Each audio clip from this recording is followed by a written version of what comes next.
Hello friends, welcome back to my YouTube channel.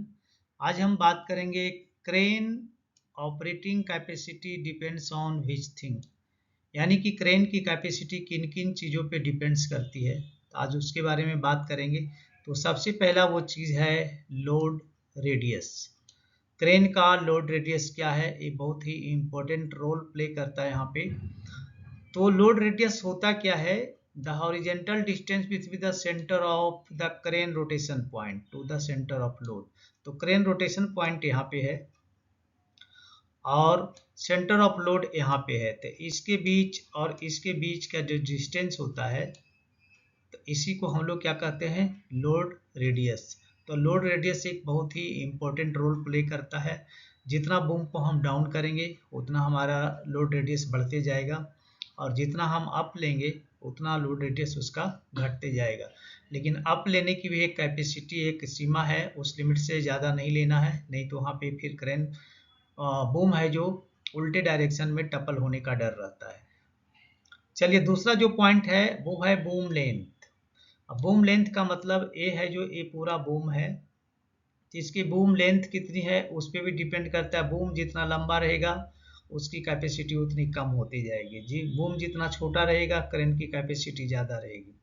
इसका मतलब boom का मतलब है मेन बूम एंड जिब, यानी मेन जो बूम है उसमें यहाँ पे देखिए इसमें जिब लगा हुआ, मेन बूम है यहाँ पे जिब लगा हुआ है, और एनी अदर अटैचमेंट या कोई दूसरा अटैचमेंट है जो करके इंक्रीज किया इसके लेंथ को, तो उस पूरे को बूम लेंथ के नाम से जानते हैं। तो बूम लेंथ क्या है? जितना ज़्यादा बड़ा होगा उतनी क्रेन की कैपेसिटी कम होगी। बूम लेंथ जितना कम होगा क्रेन की कैपेसिटी ज़्यादा रहेगी। थर्ड पॉइंट है बूम एंगल। तो बूम एंगल ये देख रहे हैं क्रेन का ये है, तो इसके रोटेशन पॉइंट और जो बूम है उसके बीच का जो डिस्टेंस होता है उसको बूम एंगल बोलते हैं। यानी कि the angle between the horizontal plane of the rotation, यानी रोटेशन पार्ट ए हुआ, and centre line of the boom, और सेंटर लाइन जो है बूम का उसके बीच का जो डिस्टेंस और जो एंगल बनेगा उसको बूम एंगल के नाम से जाना जाता है। तो ये थर्ड पॉइंट हुआ बूम एंगल।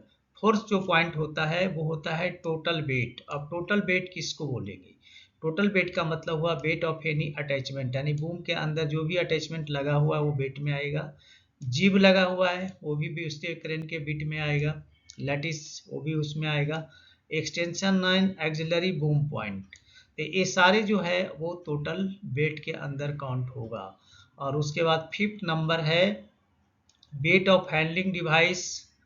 तो हैंडलिंग डिवाइस जो है इसमें क्या क्या है, जैसे बॉल लगते हैं जो कि यहाँ पे देख रहे हैं बॉल है, उसके बाद ब्लॉक होता है, फिर any necessary rigging tools and tackle जो हम लोग बाहर से इस्तेमाल करते हैं, वो है जो वेट ऑफ हैंडलिंग डिवाइस होता है। तो आपने मोटा मोटी देखा कि यहाँ पे क्रेन के जो ऑपरेटिंग जो कैपेसिटी होता है वो डिपेंड्स करता है यहाँ पे 5 चीज़ों पे। पहला है कि लोड रेडियस, दूसरा है बूम लेंथ, तीसरा है बूम एंगल, फोर्थ है टोटल वेट, और लास्ट है वेट ऑफ हैंडलिंग डिवाइस। ये सारे जो पॉइंट्स हैं जो क्रेन की कैपेसिटी को इफेक्ट कर सकता है। तो चलिए दोस्तों, आप अभी समझ चुके हैं।